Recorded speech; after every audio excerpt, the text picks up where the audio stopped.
Au commencement était une voix énorme, une voix lyrique, une voix populaire, un infatigable bretteur, un orateur incendiaire, un tombeur des idées reçues.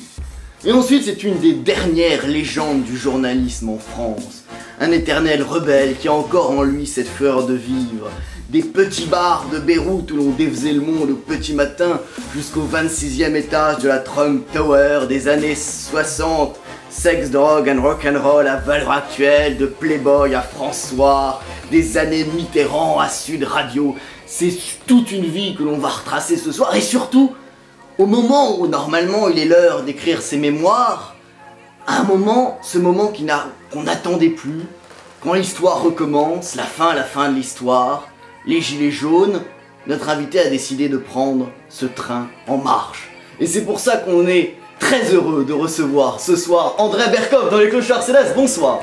Bonsoir. André Berkoff. Alors, quand je préparais cette émission, j'allais dire, on va recevoir un intellectuel. Et après, j'ai lu un de vos bouquins où vous dites, je hais le mot intellectuel, la devise de l'intellectuel, c'est on lynche, on lâche et on lèche. C'est ce que disait le secrétaire de Sartre, Jacques-Laurent Bost. Il disait, j'ai travaillé 3 semaines pour France Dimanche, il faut bien vivre. Mais au bout de 3 semaines, je n'en voyais plus la nécessité. Et je crois que c'est une bonne chose. Et il n'y a jamais dans votre vie un moment où vous avez fait une de ces 3 choses, lyncher, lâcher ou lécher? Écoutez, lécher, je ne crois pas, parce que je préfère que mes papilles fassent de la résistance. Ouais. Vous voyez, lyncher, oui, ça m'est arrivé, mais jamais lâcher quelqu'un avec la meute. Si vous voulez, je préfère m'attaquer aux gens qui sont, disons, au pouvoir, ou en tout cas qui ont une importance, parce que c'est beaucoup trop facile, et je dirais assez lâche, de tirer sur un corbillard ou sur une ambulance. Alors, on va repartir du début, et j'ai lu un merveilleux livre qui est paru chez Folio, qui s'appelle Retour au pays natal. Vos 20 premières années de votre vie, c'est au Liban, et si on pouvait résumer le Liban par une phrase un peu idiote, ça serait « La vie est une MST et on en meurt tous à la fin », quoi. Oui, la vie est une maladie. C'est dans votre bouquin. Non, c'est vrai. Non, la vie est une maladie mortelle, sexuellement transmissible. Et bien sûr, mais ça c'est une banalité de base, mais que j'avais envie de remettre, parce que vous savez, le Liban, et vous avez fait bien de le souligner, le Liban a connu 20 ans de guerre civile extrêmement dure, atroce, je dirais pas glorieuse, mais atroce, et il y a eu vraiment énormément de victimes, et les Libanais ont ceci de formidable, qui sont dans la résilience.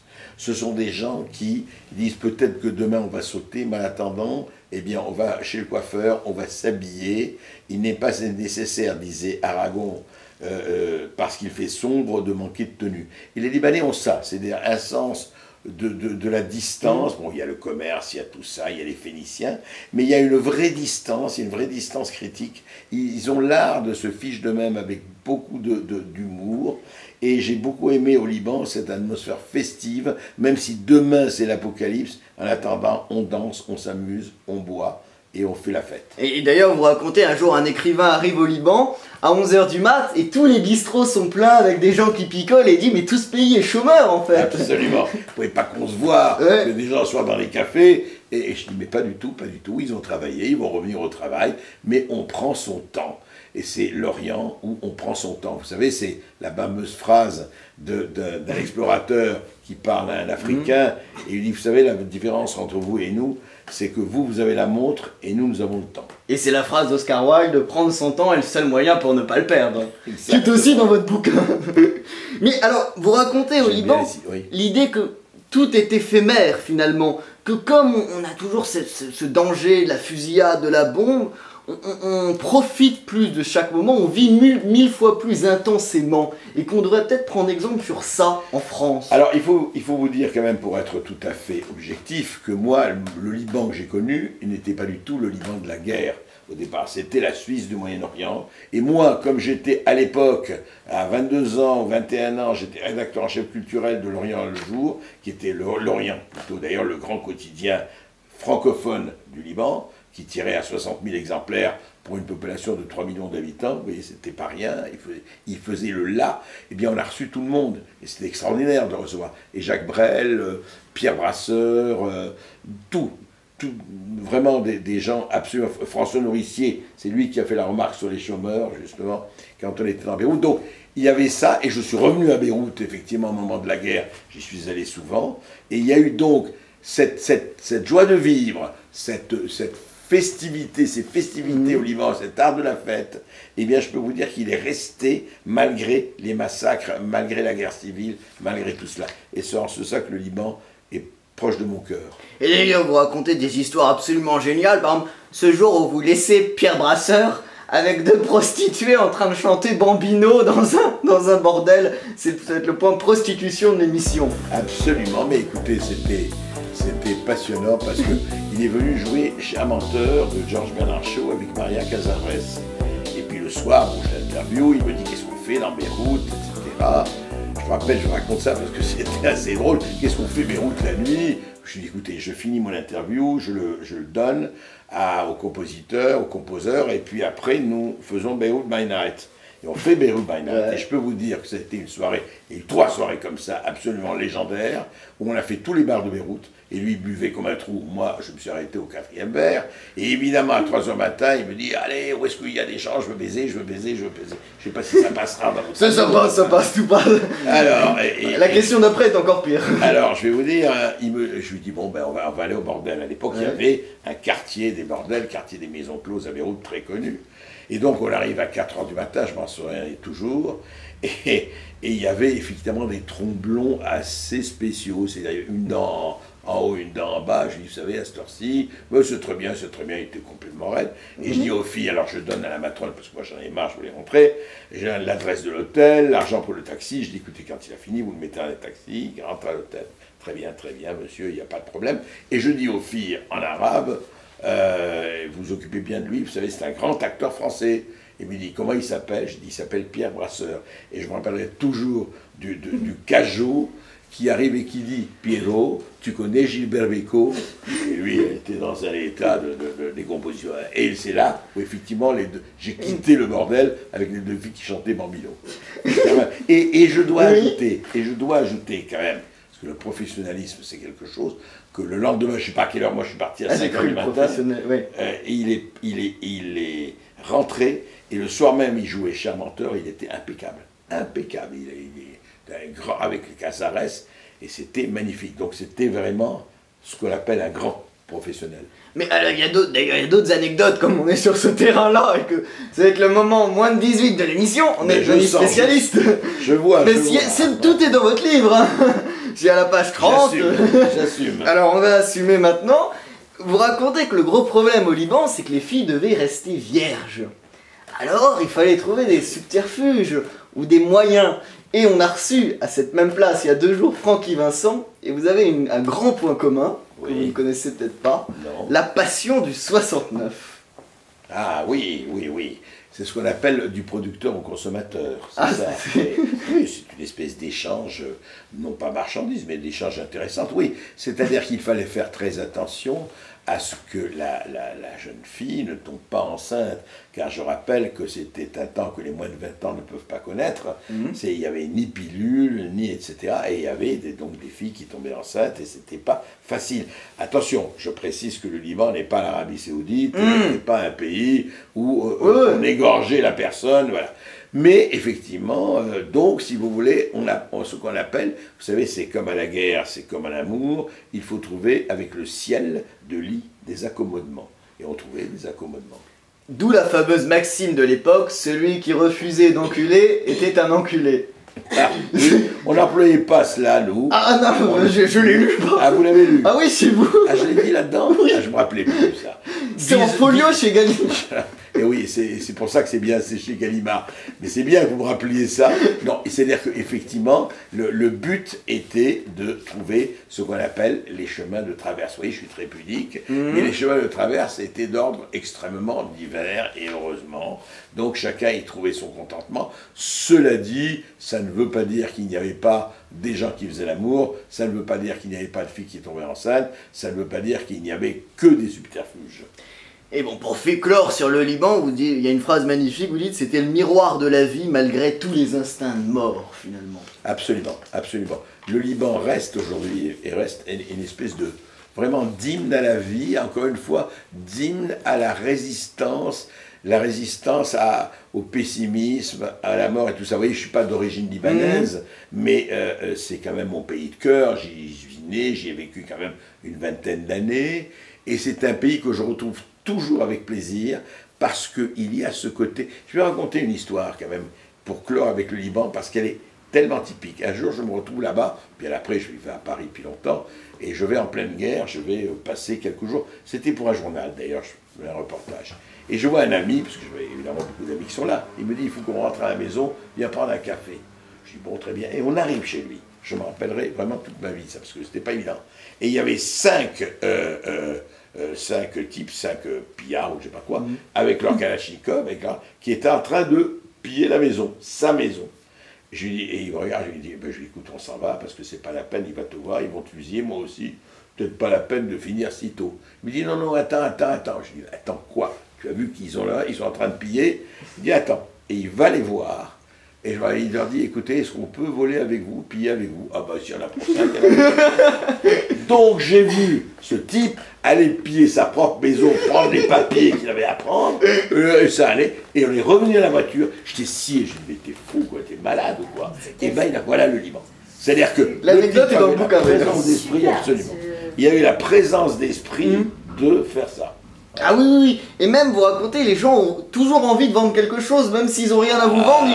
Je crois qu'il y a une anecdote, c'est pas avec Belmondo où il va leur vendre une pute, puis après des cigarettes. Vous voulez que je raconte celle-là? Oui, elle est belle. Bon, alors on se retrouve évidemment, quelqu'un arrivé, c'était Jean-Paul Belmondo était venu avec Jean Seberg et Romain Gary, qui était son mari à l'époque, pour tourner Échappement libre de Jean Becker, le fils de Jacques Becker.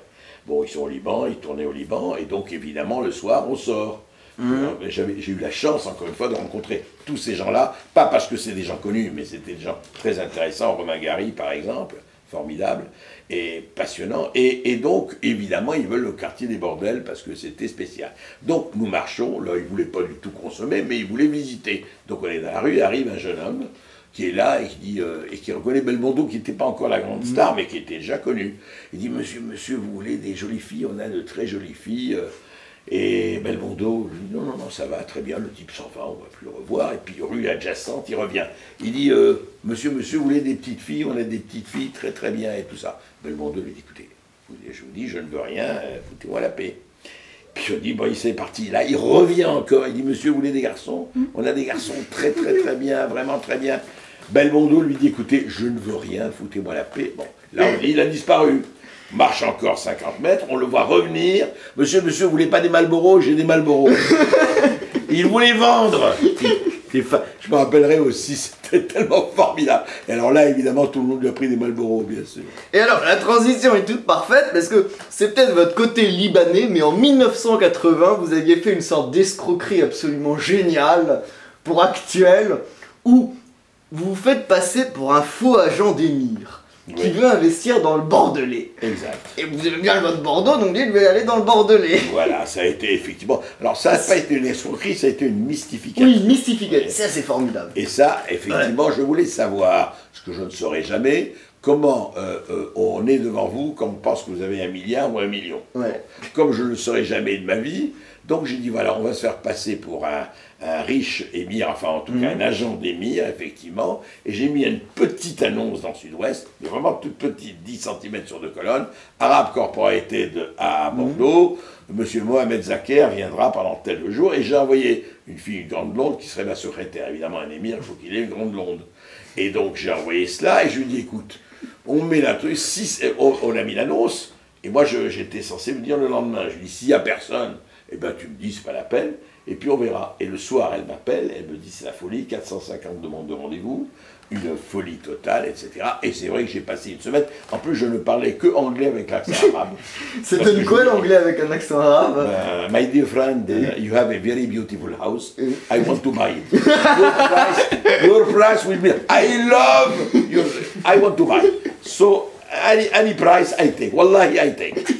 Voilà. Et donc j'aurais fait un discours à la Chambre de commerce bordelaise, devant 200 hommes d'affaires bordelais. J'ai dit, my dear friends, we have the money, you have the culture. Let us unite together and going a joint venture, you'll be rich. Et les mecs applaudissent ça à Toron.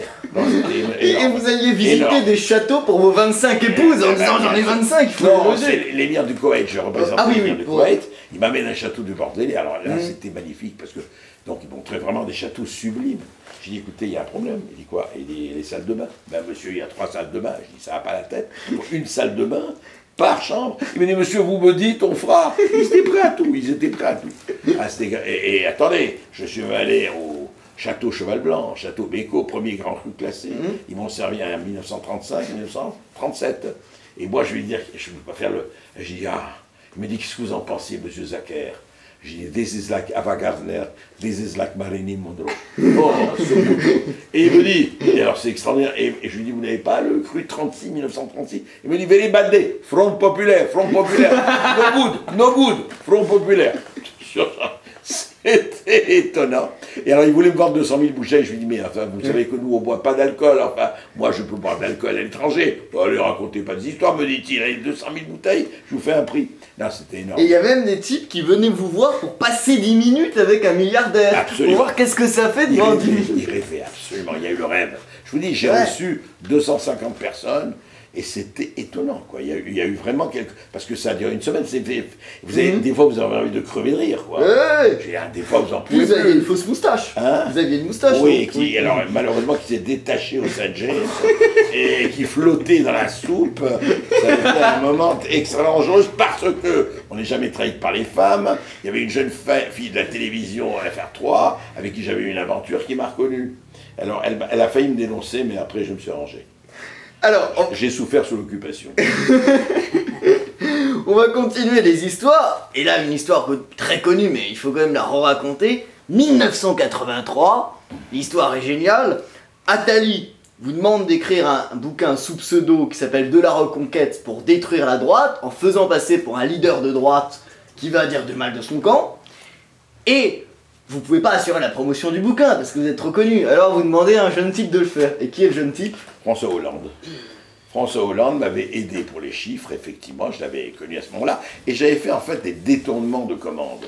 Parce que ce qu'Attali et Mitterrand n'avaient pas vu, c'est que ce que j'ai décrit, c'était écrit en 422, c'est sorti en janvier 423. C'est pour ça quand on parle, et vous, Sciences Po, puisqu'on parle de Sciences Po, on parle toujours du grand tournant de 83. Or, le grand tournant, c'est pas 423, c'est 82. Et moi, ce que j'ai écrit dans ce livre, et c'est pour ça qu'il a eu un tel retentissement au-delà des pseudos, etc., c'est que j'avais dit, écoutez, c'était effectivement un cacique de la droite, un hiérarque de la droite, lui dit, écoutez, laissons faire la gauche, elle va assurer le capitalisme, elle va aider le capitalisme, ils ne feront pas du tout la révolution, ils ne feront pas du tout le communisme, ne vous inquiétez pas, ça, et puis nous ramasserons les morceaux. Et c'est ce qui s'est évidemment passé. Alors avec François Hollande, oui, c'était très drôle, parce que c'est lui qui parlait évidemment à France Inter, parce que j'étais à l'époque beaucoup plus connu que lui, ça a changé heureusement pour lui.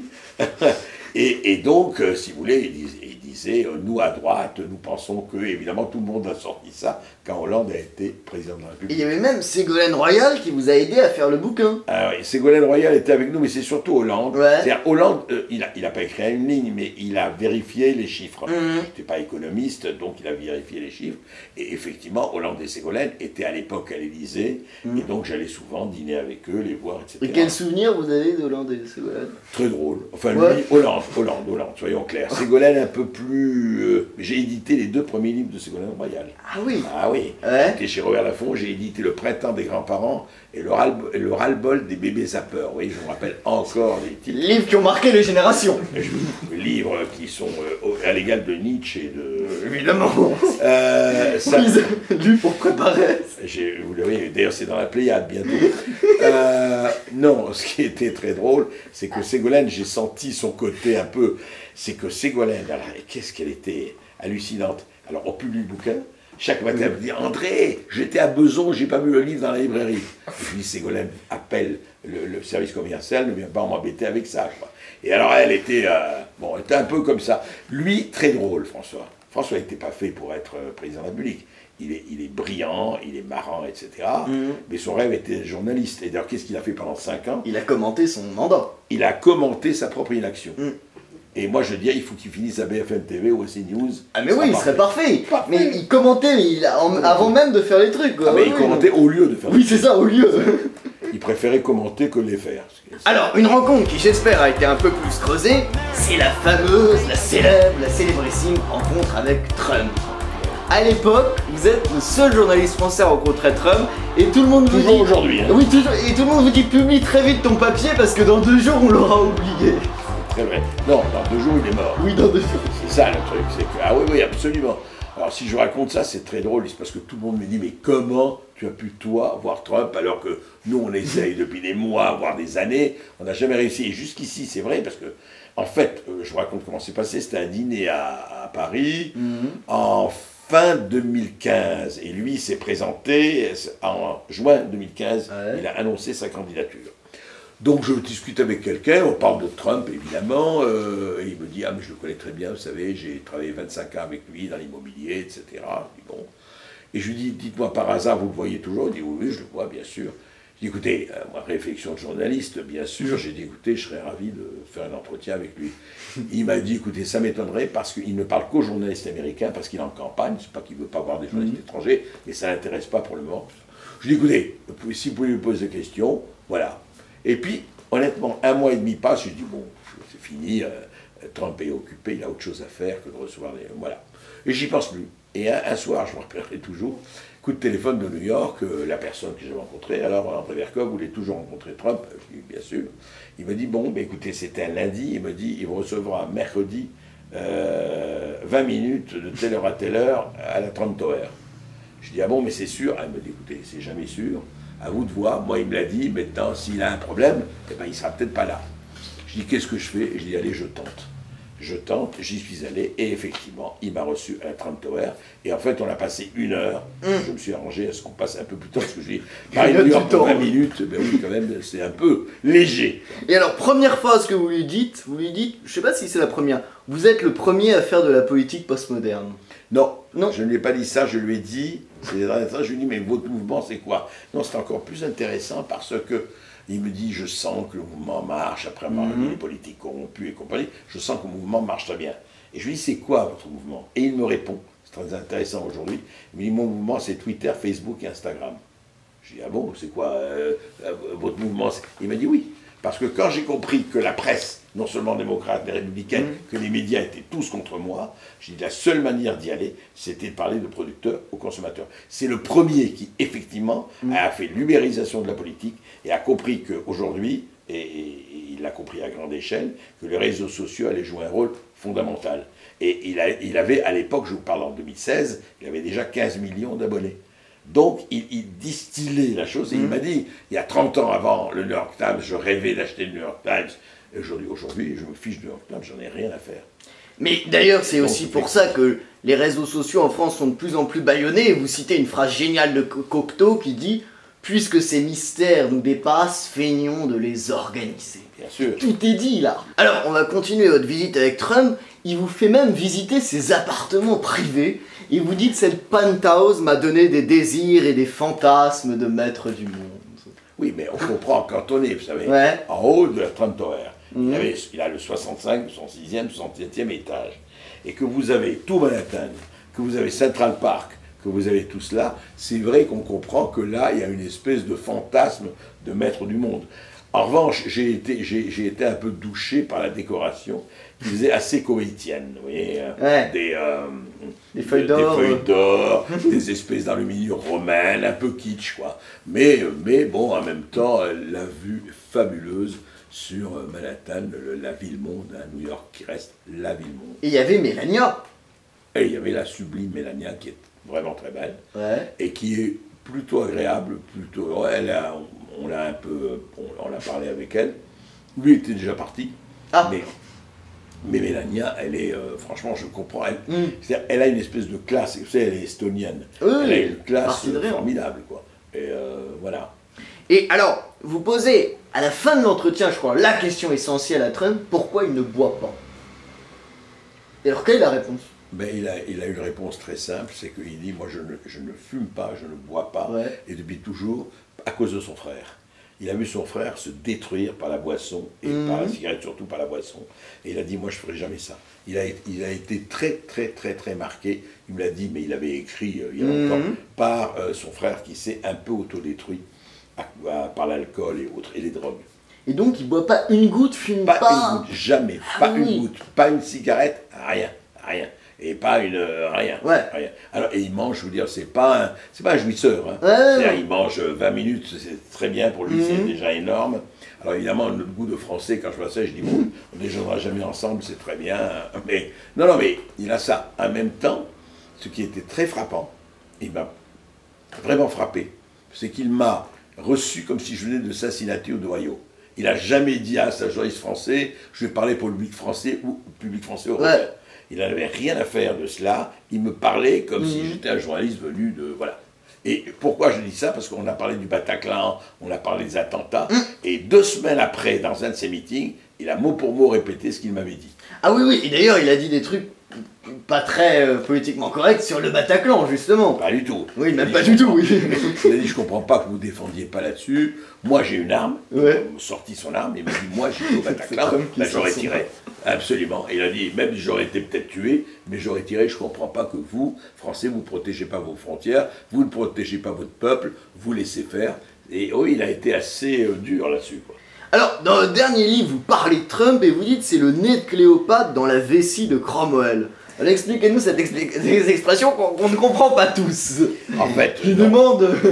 En fait, traduction. Ce que je voulais dire, mais je ne l'ai pas, c'est la main invisible d'Adam Smith dans le slip de la fonctionnalisation. C'est-à-dire que Trump, lui, il est effectivement un homme d'affaires, il faut bien comprendre. Il faut comprendre que lui ne raisonne que par la négociation et que sa négociation ne fonctionne que par les rapports de force. On n'a rien compris à Trump si on croit que c'est un va-t-en-guerre prêt à déclencher la Troisième Guerre mondiale. Pas du tout. Il fait du bras de fer. Il fait du bras de fer, il l'a fait avec la Corée, il le fait aujourd'hui avec l'Iran, demain avec d'autres, avec les Chinois du point de vue des tarifs d'importation-exportation. Alors, en fait, Cromwell, et pour tout vous dire, Cromwell et Cléopâtre, c'est un emprunt à Jacques Prévert. Ah d'accord. Voilà. C'est lui qui avait écrit le nez de Cléopâtre dans la vessie de Cromwell, et quand je peux citer les bons auteurs, je ne me prive pas. Nous on est un culte, alors on n'avait rien compris. Et aussi très étonnant, c'est que dans un monde de com qui est de plus en plus policé, où tout est de plus en plus cadré, Trump a fait exactement presque l'inverse de tout ce que pourraient conseiller des conseillers en com issus de Sciences Po ou d'HEC ou de grandes écoles, quoi. Eh bien, c'est ça. Mais c'est pour ça qu'il réussit. Nous, on est encore, si vous voulez, nous hibernons encore dans la mangeoire de la com. Or, la com, vous savez, c'est très simple. La com, c'est un serpent qui se mord la queue, parce que vous ne vendez pas, vous faites toute la com que vous voulez, mais avec un mauvais produit ou un produit moyen, eh ben, vous ne vendrez pas plus. Et d'ailleurs, est-ce qu'il y a des influences européennes chez Trump? Parce que moi, j'avais retrouvé, je sais pas si c'est vrai, hein, dans un de ses livres qui s'appelle How to Get Rich, paraît-il, il cite Fitzgerald, Socrate, Jung, et il fait même l'éloge du labyrinthe de la cathédrale de Chartres. Et paraît-il, finalement, il avait une culture assez européenne. Vous avez l'air très sceptique. Oui, je ne sais pas s'il a vraiment lu tout cela. Je pense que c'est, non pas ses nègres, parce qu'il écrit, mais enfin les gens autour de lui ont dû lui donner quelques lectures. Mais il a été très influencé, en fait, il a eu un évangéliste, qui s'appelle Norman Vincent Peale, qui dit voilà comment réussir et se faire, vous savez, des amis, et comment être positif. Ah oui. Think positive. Comment se faire des positive thinking, c'est un truc très important. Pensez positif. Pensez même si j'échoue là, eh ben je recommence. C'est ce côté, c'est tomber 7 fois, se relever 8. C'est vraiment ça son truc. Mais c'est pas là, c'est pas la dépression. C'est vraiment voilà, j'échoue, je fais faillite, tout ça, mais je ne me laisserai pas faire, je recommence. Et puis l'autre, il a été très influencé par Jung. Ça, il me l'a dit. Oui, à ça, mais justement, il en parle dans son bouquin. Jung et l'inconscient collectif. Non, il a lu, bien sûr. Mais je ne crois pas qu'il lise beaucoup. Hein. Ah, il lit pas? Je crois pas. Du tout. Je crois qu'il lit très peu. Est-ce qu'il a lu ses livres, déjà? Hein? Est-ce qu'il... Grand débat. Non, il a lu ses livres en sens qu'il a fait des entretiens. Ouais. Quand je parle du art, il faut lire, vous savez, le livre, si on veut comprendre Trump, et vraiment on le voit, il faut lire The Art of the Deal, l'art de la négociation, l'art du deal, qu'il a écrit il y a 30 ans. Tout est là-dedans. Tout est là. Alors on va nous aussi casser le système avec votre dernier livre, Le Retour des Peuples, qui a été publié chez Hugo et compagnie. Vous avez deux expressions géniales. On vit dans une époque de viol au-dessus d'un nid de cocus et on ne laisse aux hommes que l'impôt sur les eaux. Alors là, je rends viol au-dessus d'un nid de cocu, c'est moi. Ouais. Je rends à Audiard ce qui appartient à Audiard, l'impôt sur les eaux, c'est Michel Audiard. Mais effectivement, c'est ça. C'est-à-dire qu'on continue à nous traiter comme des gens, allez, même pas matures, à peine sortis du landau. Et le camp du bien, qu'est-ce qu'il dit? Écoutez, on sait mieux que vous ce qui est bon pour vous. Alors, rendermez-vous, venez voter une fois tous les 6 ans, et si vous ne venez pas, tant pis. Vous êtes un peu, pour parler de la France périphérique, un peu des ploucs, un peu vous êtes gentils, mais écoutez, franchement, vaquez à vos occupations et puis foutez-nous la paix. Et il y a aussi une autre expression, c'est génial, c'est Breton qui disait « la pornographie c'est l'érotisme des autres » et vous dites « le populisme c'est le peuple des autres ». Oui, absolument. Et là, tout est dit. Absolument. Et je me demandais, est-ce que l'émission que vous faites tous les jours sur Sud Radio se veut un peu cette voix des oubliés, des sans-dents, de la France, ce que des gens appelleraient les ploucs ou les beaufs? Bah, en tout cas, j'essaie de donner la parole, moi, quand je peux, à des gens. Et c'est pas pour jouer les populistes, etc. C'est pour dire, attendez, on ne peut pas, aujourd'hui, moi j'aime bien, je suis pas anti-élite. Il faut des élites, il faut des grands hommes, il faut des gens qui fassent des choses. Mais ces gens qui fassent des choses ne peuvent pas se réfugier dans une endogamie au Ménine de Velázquez. C'est-à-dire, on n'est pas dans la coagulation incestueuse. Il faut tendre la main par regarder les autres, etc. Voilà. Mais vous parlez des gilets jaunes et vous voyez les gilets jaunes finalement comme une sorte de mouvement spontané dont le slogan pourrait être « Je bloque donc je suis », Thierry Soleil jaune, vous dites, et on sent un peu une sorte de nouveau mai 68 dans la façon dont vous en parlez. Est-ce qu'il y a un lien? Et alors, vous avez connu mai 68 et alors voilà. Alors le lien est très je dirais que le lien est moins important que les différences en deux mots. Hein. Il ne faut jamais oublier que mai 68, c'était les 30 Glorieuses. Il n'y avait pratiquement pas de chômage. Vous pouvez retrouver du travail comme vous voulez. Et d'ailleurs, la meilleure preuve, c'est que ça a été une révolte étudiante pour entrer dans le droit des filles. Et au-delà de ça, effectivement, c'est la révolte libertaire contre un système patriarcal. Bon, c'était effectivement aller jouir sans entrave, etc. On s'amusait, laissez-nous faire. Voilà, je suis dans le landau et je veux mes sucettes. Après tout, pourquoi pas, Annie aimait les sucettes à l'Annie, mais eh bien, mai 68 aimait les sucettes de tous ordres et de tout parfum. Bon, on s'est bien amusé, hein. Moi, très sincèrement, mes souvenirs de jeunesse, de ce point de vue, c'est très drôle. Mais voilà, il ne faut pas accorder plus d'importance, parce que les ouvriers, quand ils sont venus, ils voulaient des augmentations, ils ne voulaient pas faire la révolution. Évidemment, les ouvriers, c'était, à l'époque des étudiants, c'était, vous savez, et moi j'ai jamais été gauchiste au sens marxiste, léniniste, Trotsky, Che Guevara, tout ça, c'était la révolution de l'importation, quoi. C'était nos Adidas à nous. Hein. Oui, il y a eu deux mai 68, en fait, qui étaient complètement presque opposés. Ouais. Et quand les ouvriers ont eu leurs augmentations, ils ont dit, bon, maintenant on arrête tout, De Gaulle est arrivé au bon moment de ce point de vue-là. Donc, c'était, moi je ne renie pas mai 68, mais ça n'a rien à voir. Aujourd'hui, c'est quoi? Aujourd'hui, ça a été au départ le mouvement de précarité. Il faut bien comprendre ça. Qu'est-ce qu'il y a? On rappelle quelle est la goutte de fioul qui a fait déborder le vase. C'est quand on a dit, allez, on va vous augmenter au long de l'écologie punitive. Mais alors, on avait reçu Michel Maffezoli qui nous avait dit que pour lui, finalement, les Gilets jaunes, ça faisait partie du retour des tribus. Et de la même manière qu'on avait des tribus de rollers, des tribus de punk à chiens ou des tribus de cheveux bleus, on avait des tribus de gilets jaunes. Et pourtant, alors j'ai bien lu votre ouvrage en détail, on va faire de l'analyse comparée, vous maudissez ces tribus en quelque sorte, vous faites une sorte de manifeste contre les tribus dans votre livre. Ah ben, moi je trouve que ce marketing, si les tribus c'est le marketing des minorités, c'est vraiment la foire du trône. Et d'ailleurs vous citez, on peut la citer comme une chanson qui est assez drôle, pour montrer ce temps des tribus et ces dérives en quelque sorte postmodernes, une chanson qui était la chanson du phare, le front homosexuel d'action révolutionnaire qui disait « C'est l'orgasme final, tout se lie et demain les gouines et les pédales feront le genre humain. Oui. » Et justement, on finira sur le thème de la liberté, parce que par exemple, Houellebecq décrivait la rue comme une assemblée de zombies. Et aujourd'hui, si quelqu'un dans la rue n'a pas envie d'être un zombie et envie, je sais pas, de parler à une nana, etc., il peut avoir une amende. Et ça, c'est terrifiant. C'est-à-dire, on individualise complètement la rue, on rend les gens des zombies, et dans tous les domaines, dans la liberté d'expression aujourd'hui, on peut être condamné pour une blague au second degré, Tout à fait. Et d'ailleurs, par exemple, quand Tex avait été viré, on lui reprochait non pas tellement sa blague, mais qu'elle n'était pas drôle, ce qui est absurde. Oui, C'est oui, non, fou, mais c'est... oui, on fait de la qualité. Je veux dire, moi encore une fois, je dis pas que c'était mieux avant, je déteste cette phrase, ça ne veut rien dire. En revanche, quand même, quand je me rappelle certaines blagues de Pierre Desproges, de Coluche et d'autres, mais écoutez, je me rappelle de Harakiri, c'était pendant ce De Gaulle, et de Charlie Hebdo d'avant, mais ça y allait, mais à mort. Aujourd'hui, évidemment, vous dites quoi que ce soit, d'ailleurs c'est amusant, parce que les mêmes féministes qui hurlent à la mort quand Tex fait une mauvaise blague, on ne les voit pas devant l'ambassade d'Iran quand une avocate du droit des femmes se fait battre de 150 coups de fouet. Enfin, il y a ces deux poids, deux mesures chez certaines de nos soi-disant militantes, moi qui vraiment me fait braire, quoi. Vous écrivez « Abat la vaginocratie ». Absolument. Abat toutes les théocraties, toutes les vaginocraties, toutes les homocraties, tous les gens qui veulent, au nom de leur pensée, si vous voulez, communautariste ou sexuelle ou ethnique et autres, imposer leur mode de pensée aux autres.